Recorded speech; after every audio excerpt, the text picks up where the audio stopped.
శ్రీ మల్లికార్జున సమేత కామాక్షితాయి అమ్మవారి దేవస్థానంలో బ్రహ్మోత్సవాల్లో భాగంగా ఈరోజు ఉదయం తిరుచా ఉత్సవంతో స్వామి అమ్మవార్లకు ప్రత్యేకమైన అలంకారాలతో జొన్నవాడ గ్రామోత్సవానికి బయలుదేరిన స్వామి అమ్మవారు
ओं वागर्धाविव संपृक्तौ वागर्धप्रतिपत्तये जगतः पितरौ वंदे पार्वती परमेश्वरौ श्री कामाक्षि समेत मल्लिकार्जुन स्वामी वाరి దేవస్థానం పరమ పుణ్యక్షేత్రం।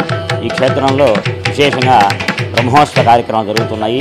వైశాఖ శుద్ధ బహుళ షష్ఠి నుంచి జ్యేష్ఠ శుద్ధ ఆద్యం వరకు విశేషంగా బ్రహ్మోత్సవాలు అమ్మవారికి ఎంతో వైభవపేతంగా జరుగుతున్నాయి। అందులో భాగంగా ఈరోజు తిరుచా ఉత్సవము, అలాగే ఉదయాన్నే దీక్షాహోమము, గ్రామ బలిహరణ, తిరుచా ఉత్సవం జరిగింది। అదేవిధంగా రాత్రికి శేషవాహన సేవ అత్యంత వైభవపేతంగా జరుగుతుంది। అందరూ భక్తులందరూ కూడా దర్శించుకొని అమ్మవారి కృపకు పాత్రలు కావాల్సిందిగా తెలియపరుస్తుంది।